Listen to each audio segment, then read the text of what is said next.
Continuar. Y vamos a presentar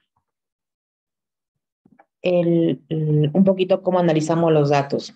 Entonces, para el análisis de datos, lo que hacemos es tomar los datos duros, los resultados de lo que estamos revisando. Y mucho tiene que ver justo con esta parte de volver a... Ay, perdón, se me fue para muy arriba. De volver otra vez a establecer, por ejemplo, qué es lo que vamos a revisar. Quito esto. De los artículos que encontremos. Entonces, lo primero que tenemos que hacer es saber qué datos va a responder nuestra pregunta pico. Eso quiere decir que, por ejemplo, vamos a tener datos que tengan que ver con frecuencias. O sea, ¿cuántos casos tuvimos con la variante Delta o con la variante Mu? ¿Y cuántos casos tenemos con la otra variante? Y tiene mucho que ver justo, ahí se quedó trabado esto, con cuál es nuestra pregunta pico. Entonces, por ejemplo, déjenme un segundito. Ok, otra vez. Que tenemos la pregunta pico que va a tener que ver con ¿pueden ver la presentación? ¿O se ve como blanco o negro? Se ve como blanco, doctora. No vemos. Ah, ya Sí. se ve. Ay. Ya no se ve. Es que está como fallando el monitor un poquito, ¿eh? Déjenme verifico que esté funcionando porque sí. A ver. Cada vez que quiero ponerla, se pone como lenta. Listo, doctora. Ahora sí la vemos. A ver. Ah. Bueno.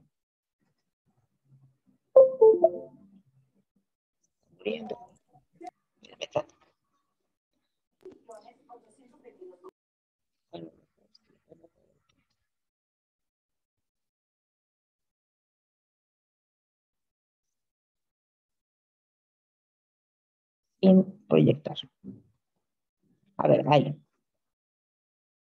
Ok, entonces vamos a ver análisis de los datos y lo que tenemos que ver un poquito es las medidas del efecto. Las medidas del efecto son las estadísticas que utilizamos para explicar qué tanto lo que estamos evaluando va a explicar que suceda una cosa o no.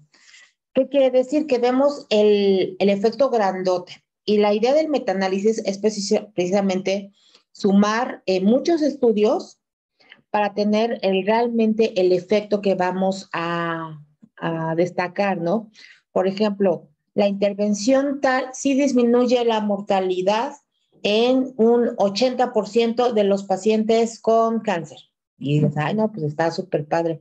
Y efectivamente, esas porcentajes que se ven como OR o razón de riesgo o radio o razón de momios tienen que ver con cuántas probabilidades tengo de presentar o no el efecto y para eso se llaman medidas de efecto. Entonces, las medidas de efecto para comparar los grupos vamos a tener varias formas de calcularlo. La primera es cuando tenemos solo resultados dicotómicos. Resultados dicotómicos se refiere a sí, no. O sea que hacemos una tabla de 2 por 2 y vamos a tener 4 grupos, ¿no?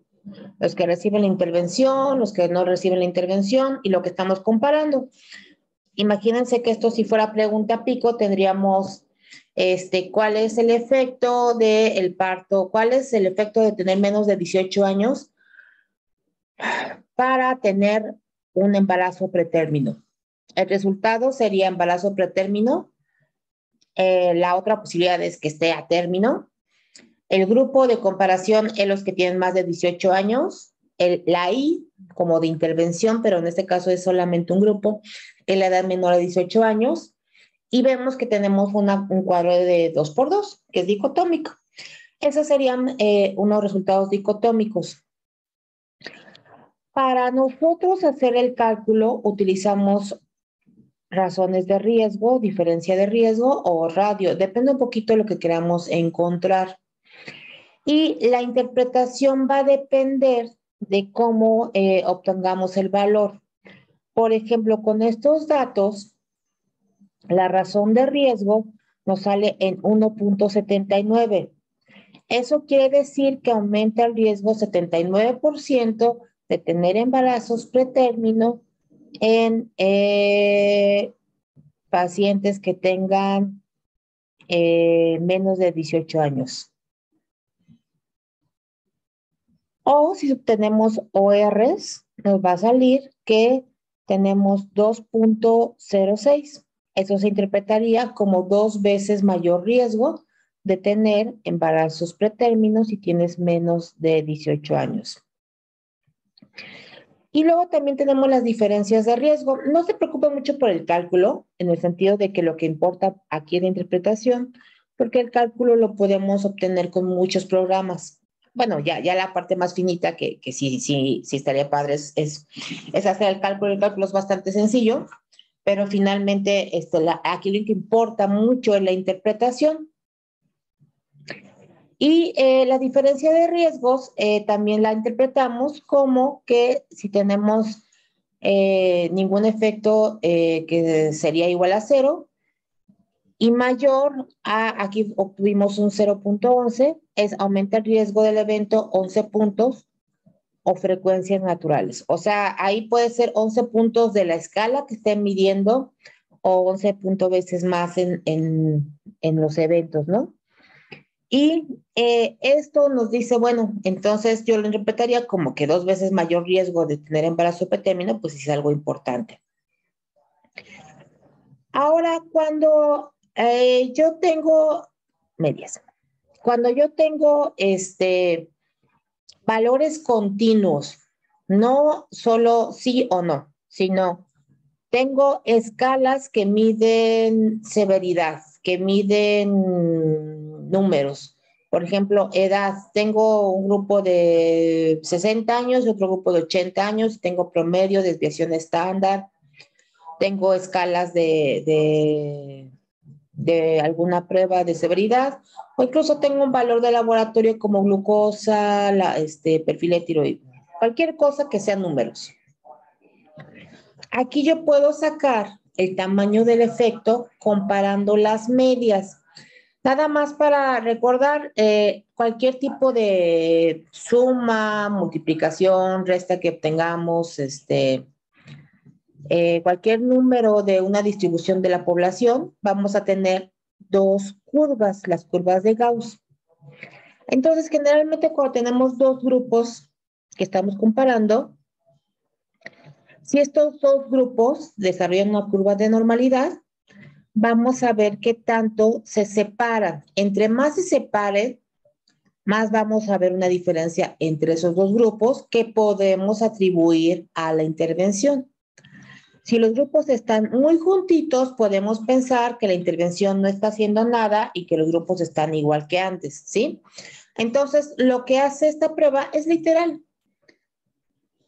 Ve cuántos puntos hay de la media de un grupo a la media de otro grupo. Digamos que este fuera el promedio de peso, que estos pesaran 60 kilos. Y estos recibieron medicamentos homeopáticos y pesan 70 o 65. Y no es una diferencia así que incluso aumentaron de peso, ¿no? Porque tomaron chochitos con azúcar. Esa intervención hace que aumenten de peso 7 kilos. Y aquí hay 60 y aquí 67, y yo digo, literalmente tenemos 7 kilos de diferencia. Esa sería la diferencia de medias. Es muy sencillo de calcular cuando comparamos dos grupos y se usan la misma prueba para los dos grupos.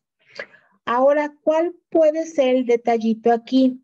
Cuando no utilizan la misma prueba, vamos a decir, tenemos gente que tiene una evaluación de glucosa con dextroxis, así. Y luego el otro grupo tiene glucosa en sangre. Sabemos que el dextroxis no es como la prueba muy confiable, ¿no? Pero como fue tamizaje en población abierta, pues fue lo que hubo, lo que se realizó. Entonces, nos está diciendo que la población de Sudáfrica que está tomando una campaña de dieta, en su dextroxis tenía quizás incluso un rango, porque a veces quizás no, bueno, vamos a poner 124. Y esta que tenía glucosa en sangre tenía 110.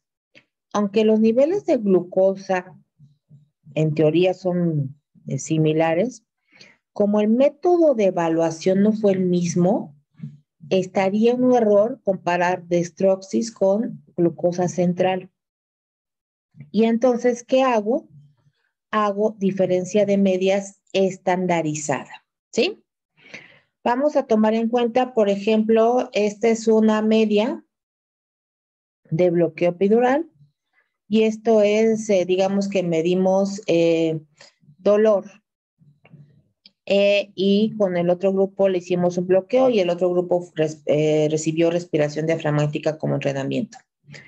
Tenemos que tener la media, la desviación estándar muy importante y cuánto recibieron la intervención. Solo necesitamos estos 3 datos que vengan en el artículo que estamos resumiendo. Si el resultado es 0, ¿están de acuerdo que 20 menos 20? Vamos a hacer un poquito la resta, no hay diferencia y obviamente pues eso quiere decir que no hay efecto. Si es positivo el grupo de intervención, eso quiere decir que tuvo una puntuación más alta y vamos a ver que ahí habría una diferencia de menos 13. Hay que tomar en cuenta que ese menos 13 depende del instrumento. O sea, menos 13 puede ser una evaluación de dolor, puede ser 13 milímetros de mercurio. Si tienes una disminución de 13 milímetros de mercurio con un antihipertensivo, ¿dirías que es eficiente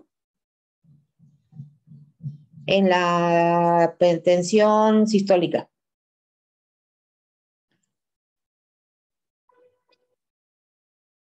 ¿Ustedes qué piensan?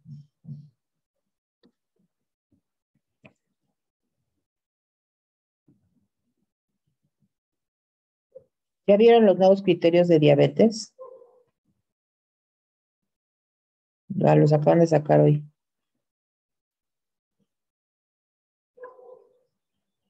No, doctora. Saben que ya a partir de 100 arriba es diabetes, así ya no hay prediabetes. Arriba de 100 en glucosa en sangre en ayuna es diabetes. Arriba de 140 postprandial es diabetes. Y arriba de 5.8 de hemoglobina glucosilada es diabetes. Ya, nada de que 103, 104. Si yo tengo una disminución de 13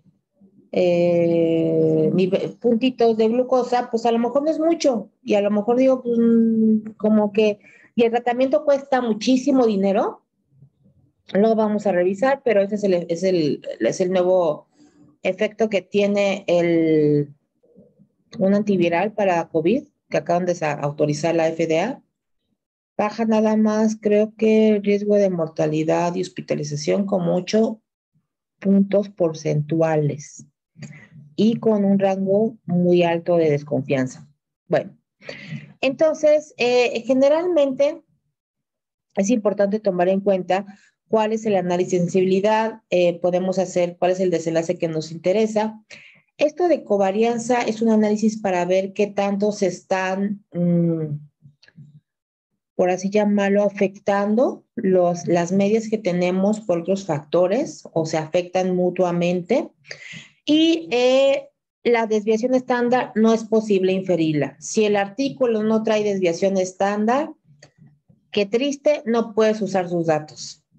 Y entonces, luego vamos a ver qué podemos hacer.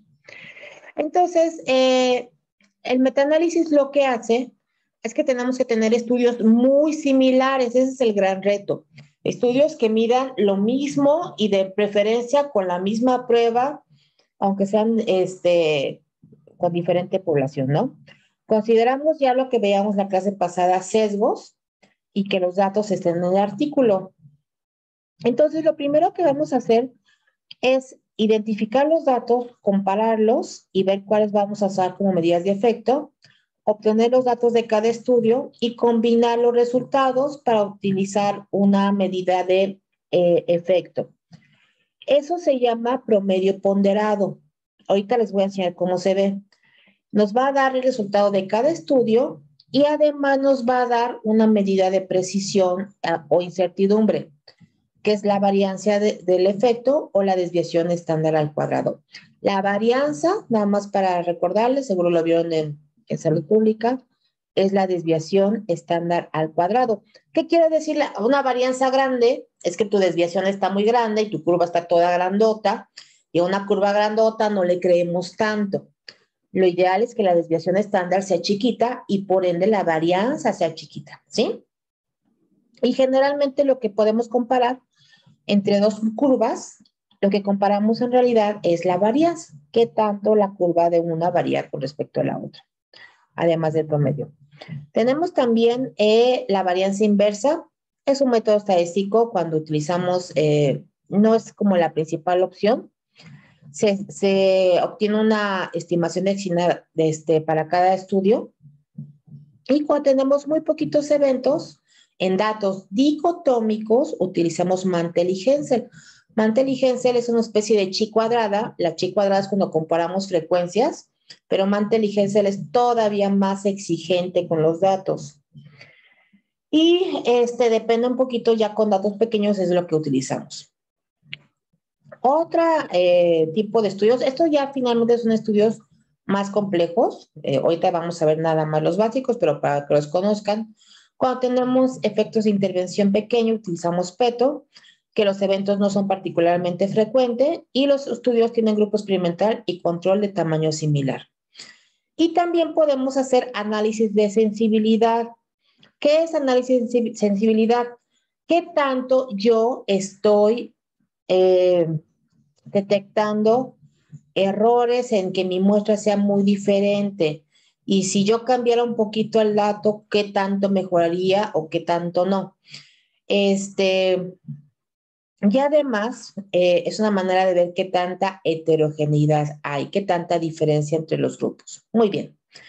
Entonces, generalmente yo detecto que si son muy diferentes los grupos, los datos que yo tengo de cada artículo, me preocupo porque digo, ay, como que cada investigador tiene una cosa diferente, ¿a quién le creo? Y cuando yo tengo un estudio donde todos los resultados son parecidos, voy creyendo más en esa evidencia, ¿no? Entonces, la primera manera de detectar algo que se llama heterogeneidad, qué tan diferentes son esos estudios, es con esta gráfica. Esta gráfica, que se parecen naves espaciales y abajo hay una rombito, es la gráfica de resumen de metaanálisis. Cada vez que vean esta gráfica, es un metaanálisis. El 1, en este caso, cuando son pruebas de casos y control, es que no hay efecto. En la desviación estándar, cuando tomamos medidas cuantitativas, es 0. Entonces, vamos a tener que en por ejemplo, tenemos todas las navecitas en el mismo sentido y lo que coinciden todos es que no hay efecto. Y en esta, aunque las navecitas están más heterogéneas, pero van al final a que sí favorece el control, o sea, no la intervención, sino el control. Esta es la primera manera de ver qué tanta heterogeneidad hay. Otra manera es estadística. Cuando tenemos la prueba de chi cuadrada, si el valor de P de significancia baja, no son homogéneos. Y también vamos a tener el estadístico I, ahorita lo vamos a ver, I cuadrado, que es cuánto porcentaje de variabilidad se observa en la muestra. Aquí literalmente podemos decir que a lo mejor hay un poquito de porcentaje que sería 20%, ¿no? Y aquí a lo mejor hay un 70% de variabilidad. La heterogeneidad nos hace no confiar tanto en nuestros resultados porque son estudios muy diferentes, ¿sí? Es como decir, bueno, a veces me dices que me quieres y luego que no me quieres y luego que me quieres y luego que no me quieres. ¿Qué tanto confío en que sí me quieras? Pues el saco promedio dice, bueno, sí confía. Y aquí me dice siempre que no sabes, pues confío mucho en que no sabes porque es consistente que nunca me dices la verdad. Entonces, después de esto, vamos a ver los intervalos de confianza. ¿Cómo se ven los intervalos? Pueden ver que la navecita tiene un puntito y sus alitas, ¿no? Bueno, estas líneas atravesadas son los intervalos de confianza.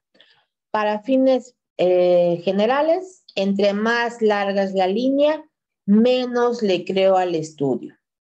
Entre más cortita es la línea, más le creo al estudio. ¿De qué depende el tamaño de la línea? De la selección de la muestra. Hipotéticamente, si tú tienes una muestra muy grande, los valores se van a tender a estandarizar y acercarse al promedio. Si la muestra es muy chiquita, puedes tener valores extremos y entonces la línea ser muy grande. Ok. ¿De qué nos ayuda esto? Hay veces que estamos evaluando diferentes intervenciones como subgrupos, ¿no? Por ejemplo, aquí están comparando dependencia de fumadores con alta dependencia contra fumadores con baja dependencia. Y la idea es que dices, bueno, las navecitas están más o menos alineadas. ¿Qué más busco? Que las líneas también se alineen una sobre otra. Si las líneas no se alinean una sobre otra, me hace desconfiar en que sean grupos similares y probablemente pienso que son diferentes. Entonces pueden ver que aquí la línea de esta se alinea con esta, con esta, con esta y con esta, con esta, con esta. Este rombito es la suma del efecto de lo de arriba. Este rombito es la suma del efecto de lo de arriba y este rombito es el efecto de la intervención en todos los grupos. ¿Qué se está diciendo? Los que fuman mucho se ven beneficiados al tratamiento con 4 miligramos y los que fuman poquito se ven beneficiados quizás con tratamientos de 2 miligramos. Aquí está 2 miligramos y aquí está 4 miligramos. Y los que toman 4 miligramos y que fuman poquito ya no les hace gran cosa. Entonces quiere decir que este tratamiento sirve para fumadores con alta dependencia. Y comparamos, aquí voy a hacer un poquito más grande para que lo vean. Tenemos los números. Y aquí tenemos la prueba de heterogeneidad. Chi cuadrada, vean que la P es más o menos grande y la heterogeneidad es solo 13%, bien poquito. Dices, no, pues sí son grupos muy parecidos. Vean que aquí nos están pidiendo los eventos, los sujetos totales, eventos, sujetos totales, y el estudio le asigna, el análisis, un peso a cada estudio dependiendo de cuántos sujetos haya. Y vean cómo tenemos aquí riesgos relativos. 1.3, 2.15, 1.77. Este de Thomasen, vean, 3.67. Pero incluso a él, vean la muestra, nada más son 33 sujetos, son bien poquitos sujetos y vean la línea tan grandota. No le creo mucho, incluso aquí señala una flechita, esta línea va todavía hasta allá, todavía le faltó. Muy bien. Y vamos a ver los grupos con baja dependencia. Aquí tenemos los pesos de cada uno de los estudios, depende un poquito de del número de sujetos. Van a ver que este y este juntan el total de 100 de los sujetos que está evaluando en total, que son 430. Y vean que la heterogeneidad es 0. Son grupos muy parecidos. Incluso dices, ay, estadísticamente son más parecidos que visualmente, ¿no? Y la P es todavía más grande, P de 0.45. Obviamente es no significativa. Muy bien. Y aquí vamos a ver el total de la heterogeneidad entre el grupo de arriba y el grupo de abajo. Te dicen, ¿sabes qué? El grupo de arriba sí es diferente al de abajo, 62%. ¿Sí? Esta heterogeneidad de todo, cuando tomamos todo en conjunto, es más alta que estos dos. Y dices, no, efectivamente son dos grupos que se comportan de manera diferente. Y aquí tenemos la intervención, ¿no? Entonces, vean cómo tenemos la heterogeneidad y luego los subgrupos de diferencias y te dicen, no, estos subgrupos te confirman si son diferentes entre sí. Este y este son diferentes 90% en la I cuadrada. Muy bien. Esto es bien importante. ¿Quedó clara esta gráfica? Ahorita vamos a hacer un ejercicio. ¿Sí? Para que lo tengan, porque esa es la base de entender. Cuando vean un metaanálisis digan, ah, ya entendí si hay efecto. Ok, ¿qué pasa cuando me faltan promedios, desviación estándar? Me pasó hace poquito, a la clase pasada, estamos haciendo la revisión de selenio y resulta que vamos a tener un estudio que encontramos reciente y no tenía desviación estándar, nada más habían puesto las frecuencias los autores. Y yo le dije a la doctora con la que estoy investigando, digo, oiga, ¿le escribimos? Y dije, pero escribimos. Y mágicamente sí me contestó, aparte es egipcio, de claro que sí, te voy a mandar la desviación estándar. Y ya me mandó la desviación estándar. Entonces, no descarten contactar a los autores. La verdad es que la mayor parte de los investigadores, cuando les dices que vas a citar su estudio, dicen, sí, sí, ahí van. Que yo creo que siempre es la primera opción. A veces puede calcular los datos faltantes, es complicado, ya quedamos que desviación estándar no se puede. Puedes imputar los datos, que es una versión elegante de inventar datos, no lo hacemos. Yo creo que ahí va a ser un no. Y tomar en cuenta la estimación general del efecto, y si no tenemos datos completos, pues directamente no lo usamos en el metaanálisis, ¿no? Yo creo que ahí va a ser el estudio. Muy bien. Cuando tenemos dos o más grupos, podemos hacer brazos de intervención separada. Y cuando tenemos aleatorización grupal, ¿qué quiere decir? Que dividen la intervención por grupos. La colonia fulanita con 150 sujetos, los 4 centros de salud que están ahí van a dar este medicamento. Y las otras colonias de la colonia menganita con 6 centros de salud van a dar esa intervención. Entonces también podemos hacer intervenciones como análisis de subgrupos separados y considerar a lo mejor la colonia fulanita como un grupo y la colonia menganita como otro grupo. Ahora, ¿qué pasa si yo tengo estudios no aleatorizados? Es muy frecuente con COVID, por ejemplo, no hay ningún estudio aleatorizado. Todo es casos y controles. Generalmente aquí nos recomiendan que consideremos de preferencia siempre ensayos clínicos aleatorizados. Pero si no hay, usemos estimaciones ajustadas del efecto. ¿Qué quiere decir esto? Ahorita les voy a enseñar cómo se hace, pero es análisis que intentan controlar los factores de confusión. El metaanálisis de las estimaciones ajustadas se puede usar usando el método genérico de la varianza inversa. Muy bien. Entonces, estos en los protocolos lo tomamos en cuenta y ahora vamos a hacer un poquito el ejercicio. Voy a abrir Repman.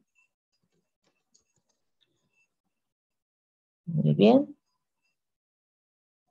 ¿Dónde está mi Repman? Y ustedes me van a decir, estamos haciendo un análisis.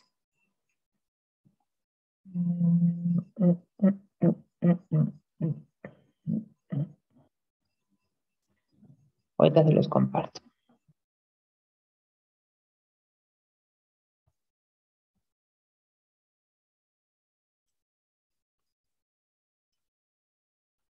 Muy bien.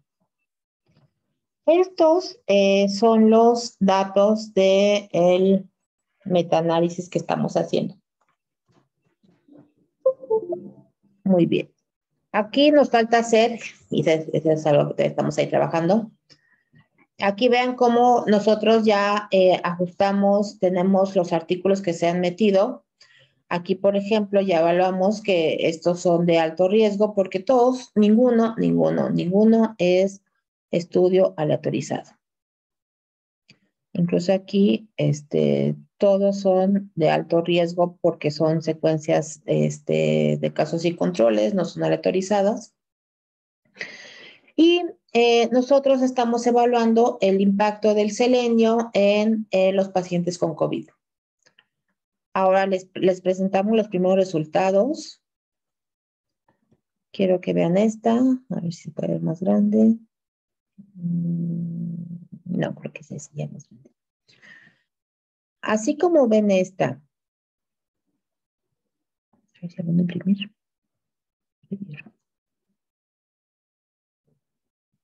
Ay, qué cosa.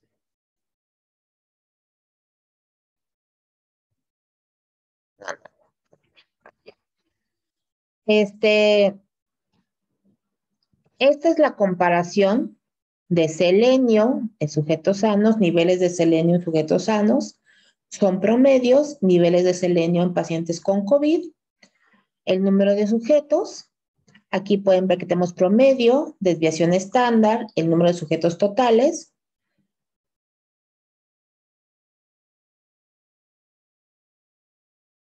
Ok.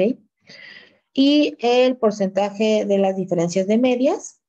Vean que aquí tenemos 9, 13.9, 5, 15.9, 33, 39. El total y la heterogeneidad. Piensen que todos los estudios son así como rojitos, porque todos no son, ninguno son ensayos clínicos aleatorizados, son solo comparación entre grupos, ¿no? Hay un sesgo de la generación de secuencias, no están ciegos los participantes, saben que tienen COVID. No está claro que los que están estudiando, obviamente saben quién tiene COVID y quién no. Parece que algunos sí tenían ciego el que evaluaba los niveles de selenio y los que hacían los datos epidemiológicos que son completos, otros que no. Muy bien. Así como lo ven, ¿quién me dice qué conclusión pueden obtener?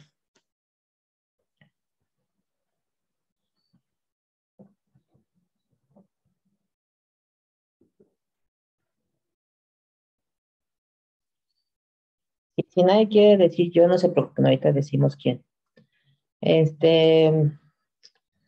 No vamos a ser cruel con Megan, que acaba de incorporarse. Vamos a ir con Aleli.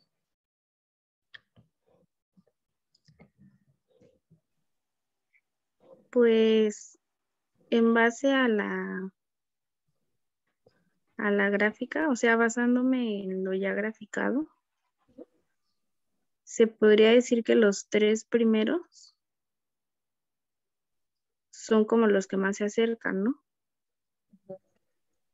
Son los que tendrían como que más similitud, heterogeneidad. Ajá, bueno, más homogeneidad, ¿no?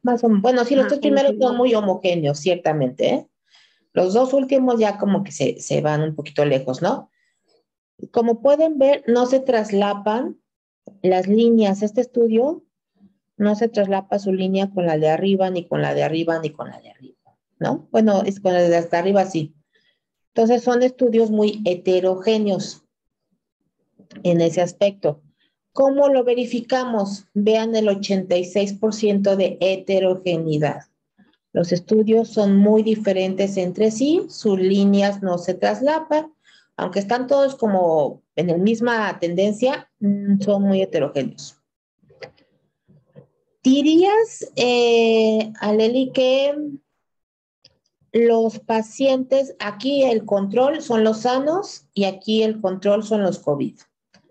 Y de alguna manera sería como que los pacientes, la aseveración, y te diría si es verdadera o falsa, los pacientes con COVID tienen niveles más bajos de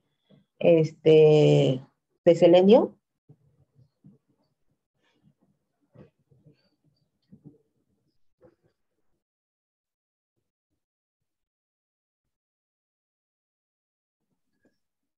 ¿Te puedes apoyar Pues, con estas? Mira. 79, 69, 91, 77. 102, 87. ajá, pues sí, se ve que sí presentan niveles más bajos de selenio, ¿no? Exactamente. Comparado con los pacientes sanos. Muy bien, exactamente.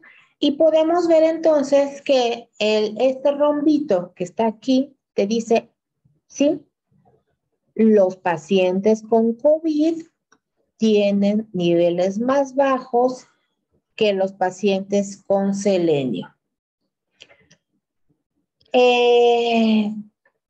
Toma en cuenta esto, que el efecto total es 3.7, ¿sí? En la diferencia de medias. Entonces, uno pensaría que efectivamente sí puede haber un mayor. Parece ser que el selenio tiene que ver con la modulación inmune. Y parece ser que tener niveles adecuados de selenio causa esta protección para que no te dé COVID.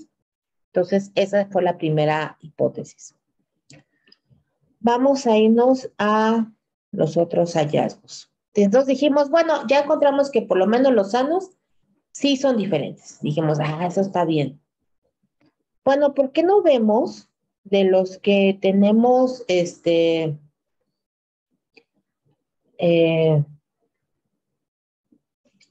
ya vimos los que están entre sanos y enfermos? Y si comparamos a los que están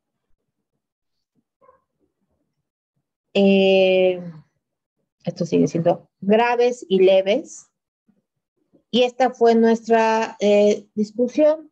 Entonces aquí tuvimos los pacientes que tenemos.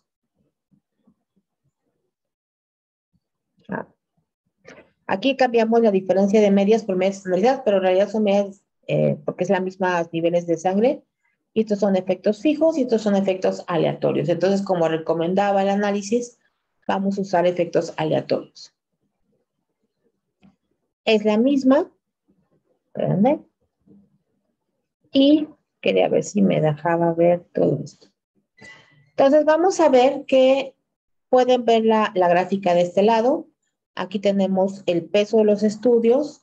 Veamos la heterogeneidad. Sí son muy diferentes, pero de una manera increíble.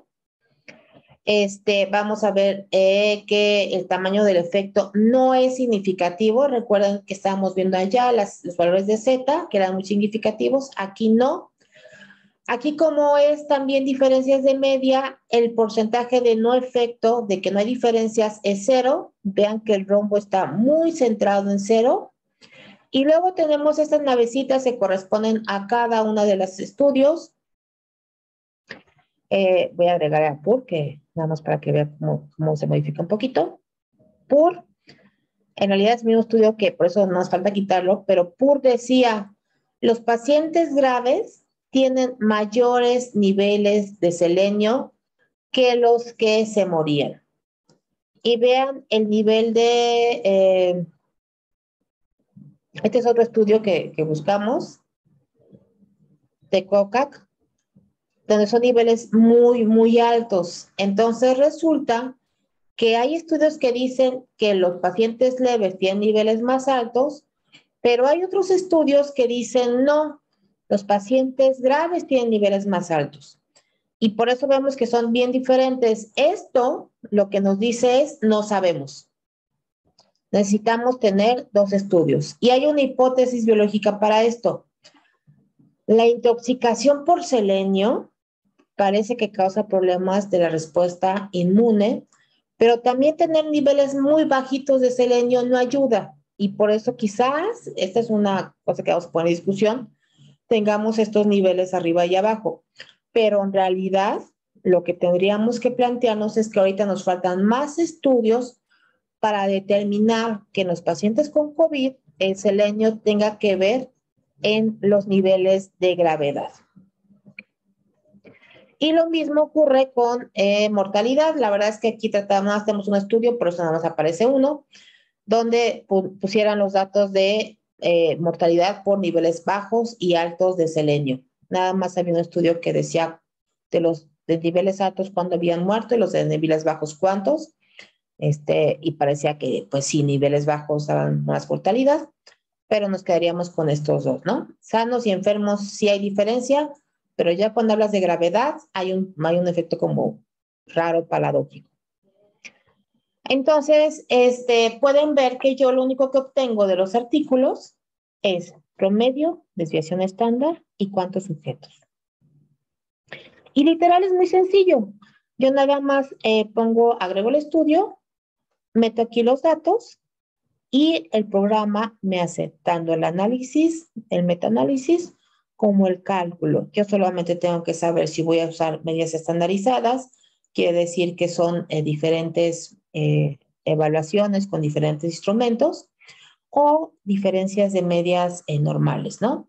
Y los efectos aleatorios se refiere a que yo podría esperar que hay factores confusores que quiero de alguna manera controlar. Y cuando no hay factores confusores, pues no pongo factores aleatorios y los dejo como factores fijos. Vean cómo cambia el factor fijo y esto es con factores aleatorios. Como son ensayos no controlados, lo pongo con factores aleatorios. Muy bien. ¿Ya quedó más o menos claro? Aleli, ¿tienes la computadora por ahí para ver si hacemos un análisis de tus datos, tu artículo que estás haciendo? Sí, doctora, solo que voy a ingresar a la reunión por mi computadora Sí, para poder compartir. sí. Mientras, dudas de esto, Megan y dice, yo sé que se acaban de incorporar, pero para que, más que nada quiero que tengan un poquito clara la interpretación. Sí, doctora, más o menos, algo así, bueno, lo vimos en epidemiología, entonces Ajá. no estamos tan perdidas. Ok, sí, es que de pronto es como llegar aquí. Luis, ¿vas bien? ¿Todo bien en cuanto a cómo interpretamos una gráfica? Sí, la verdad es que ha sido clara hasta ahorita y bueno, yo creo que ahorita con el ejemplo que va a ser con el artículo de Areli, yo creo que ya va a quedar mucho más claro, ¿no? Ya en práctico. Sí, perfecto. Muy bien. Entonces, Aleli está haciendo un artículo de revisión sistemática de transmisión vertical en pacientes con COVID. ¿Qué tanto qué tanto se ha transmitido, ¿no? El COVID en mujeres embarazadas y también mucho que ver con el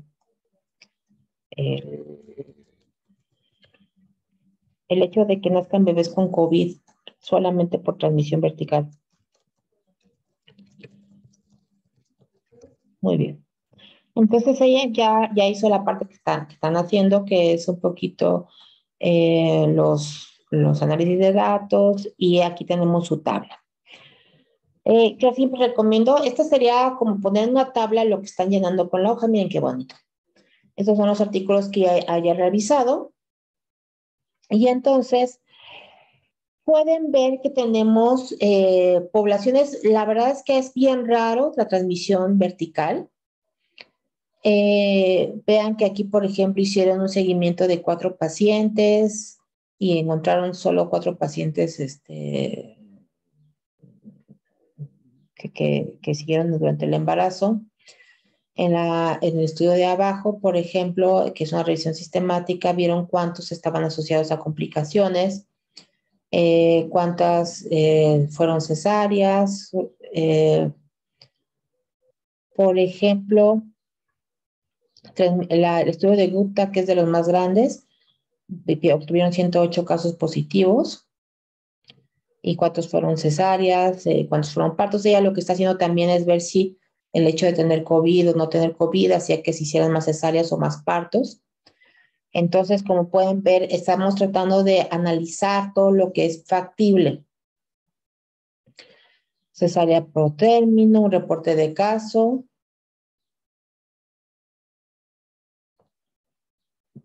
¿Qué tan factible es haya más mortalidad en recién nacidos con partos? Y la idea un poquito es que ustedes vayan pensando cuando escojan su línea de investigación, cómo llevarlo de la mano, ¿no? Entonces, vamos a hacer la primera comparación únicamente para que lo vean. Tú, si quieres, ya para que ellos vean, nada más tener los datos ahí disponibles y tú me vas dictando. Voy a poner yo el Redman y es para que justo ellos vean, ¿no? Cómo vamos. ¿Dónde está el Redman? Aquí está. Muy bien. Entonces, aquí pasemos embarazo por transmisión vertical, ¿no? De COVID. Lo primero, aquí podemos ir llenando todo, ¿no? Como la condición, la descripción, la intervención. Aquí, por ejemplo, decimos, pues, embarazo durante la pandemia por COVID. La intervención puede ser detección de casos por COVID, porque es re importante, porque es una población vulnerable. Y el objetivo es evaluar. Ese es el objetivo general. Y luego aquí vamos a agregar a lo mejor complicaciones en parto durante COVID. ¿Vale? Muy bien. Bueno, entonces aquí ponemos los métodos, que son todos los tipos de estudio, qué palabras utilizamos, todo esto. Y nos vamos para agregar estudios, que esta es la parte importante. Aquí vean que tenemos estudios, datos y análisis. Está en grisecito porque no hay ninguno. Botón izquierdo, de verdad que eso es muy importante.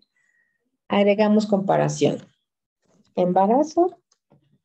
Y aquí vamos a detectar, nada más ponemos la comparación, ¿no? Me va a decir, mira, no tienes resultados. Vamos a agregar resultados. ¿Qué resultados vamos a obtener?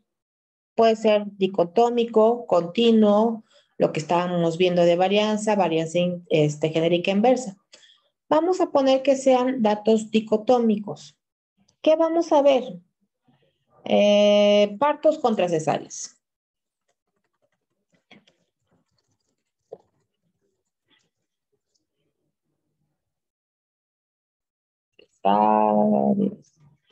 Versus partos. El grupo experimental vamos a decir que sean las partos. Y el grupo control, bueno, yo creo que tiene que ser cesáreas. Bueno, ya. Control partos. Nos dice, ¿qué pruebas vamos a usar? Vean como aquí está Peto, Mattel y Hensel, varianza inversa, o radio, riesgo relativo, riesgo de diferencia, efectos fijos o efectos aleatorios. Esto lo podemos cambiar después, pero vamos a dejar, nada más cambiamos efectos aleatorios porque no son un estudio aleatorizado. Entonces vamos a tomar en cuenta que hay factores confusores. Nos puede dar totales y subtotales, valores de intervalo, valores de confidencia. Y nos dice de qué lado va a estar en el lado izquierdo vamos a tener favor experimental, en el lado derecho favor al control, la escala es de 100, y vamos a ordenar los estudios por la identificación del estudio. Next. ¿Qué quieres hacer? Finish. Ya me apareció esto. Y dices, ya está todo, nada más falta agregar los estudios. Entonces, de los estudios, yo tengo aquí referencias, adicionales referencias, otras referencias, y Aquí tenemos todas las tablas que vamos a obtener, ¿sí? Muchos de estos, voy a ver para que lo vean. Aquí todavía aparece en grisecito. Todo lo que está en grisecito es que nos dice el Redman, no lo has llenado. Y aquí, eso es importante, tienen un signo de interrogación para que te explique cómo puedes usarlo. Y vean que aquí viene incluso las ventanas, cómo hacerle para cualquier texto, insertando símbolos, insertando análisis de resultados, ¿sí? Entonces viene como todas las preguntas que podrías tener. E incluso aquí viene cuál es la guía. MESIR, recuerden que ese los voy a pasar después. Es un librote de como guía para hacer revisión sistemática estilo Cochrane. Entonces esos datos MESIR te dice cuál es. Esto es obligatorio. Esto, por favor, es altamente deseable y esto es obligatorio. ¿Sí? Entonces, en esta parte,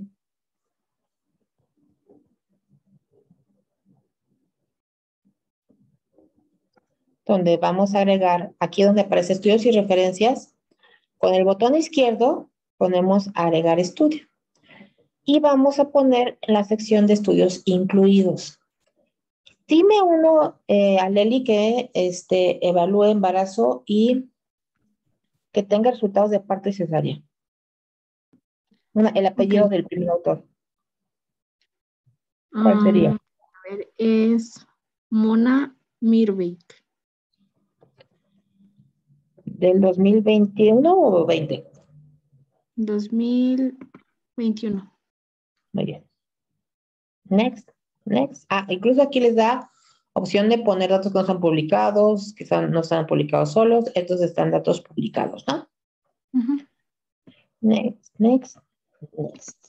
Vamos a ponerle toda la bibliografía. Ahorita vamos a hacer un poquito rápido porque ya nos está acabando el tiempo. Finish. Muy bien. Y aquí en esto ya nos va a aparecer la opción de agregar estudio. Y aquí voy a agregar a Monavirt. Finish. ¿Cuántos cesáreas tuvo el grupo? 257. ¿Y partos? 42. Ay, Dios mío. ¿Y de las cesáreas, sabes cuántos tenían COVID? Pues es que toda la población es de COVID. ¿Cuánta población era ¿Cuántas eran en Era total? 364. Ay, vaya, qué tantas cesáreas, ¿eh? Muy bien. Como es el único estudio, vean que sale un cuadrado enorme por aquí. Y lo más chiquito. Necesitamos agregar otro estudio para que nos dé valores de significancia. Pero pueden ver que es el 100%, por eso aparece así. Dicen, pues es que es el único estudio y estamos viendo que hay un montón de casos de cesárea en los pacientes. 14 veces más, bueno, el valor es de 14.54, más cesáreas en los pacientes con COVID. Muy, muy significativo. ¿Tienes otro estudio por ahí que también evalúe cesáreas? Sí, ¿Cuál es el título, el sujeto? es Cabero Pérez. 2021. 2020. Aquí pueden poner todo, ¿eh? Toda la situación si quieren. Pero bueno, yo voy a ponerle finish para que ya lo tengamos. Y nos vamos otra vez aquí. No lo agrego.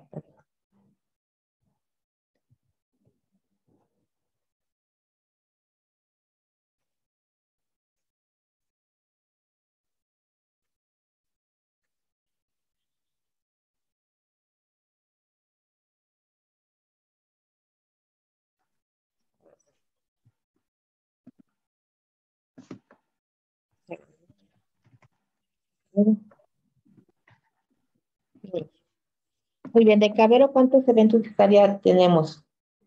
De cesárea son 396. Uy. ¿Y de partos? Perdón, 314 y de partos 82. 32. Dios mío. ¿Y en la población? 553.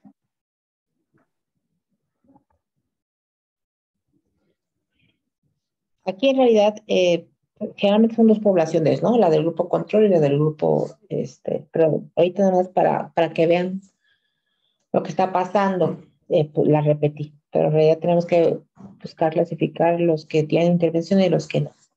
Bueno, entonces tenemos que cesáreas en pacientes con COVID se está yendo impresionante. Tendríamos que sacar las cesáreas en pacientes sin COVID, a ver si es por el COVID el que están haciendo tanta cesárea. Y obviamente el efecto, vean que estábamos alrededor del 10, ¿sí? Y efectivamente todo se está yendo a cesáreas. ¿Por qué? Por complicaciones, no lo sé, esa es la parte de discusión. Pero vean cómo claramente está fuera del 1, ¿no? Y los valores de significancia pues también se van bastante por ahí.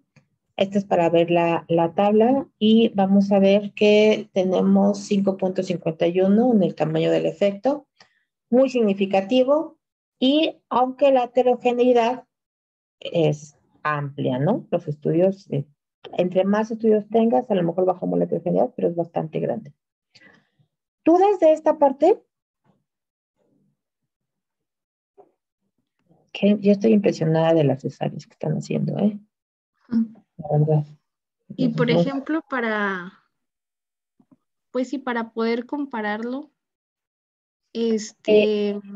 al momento de hacer la revisión se tendría que buscar como que un artículo que hable solamente de partos, ¿no?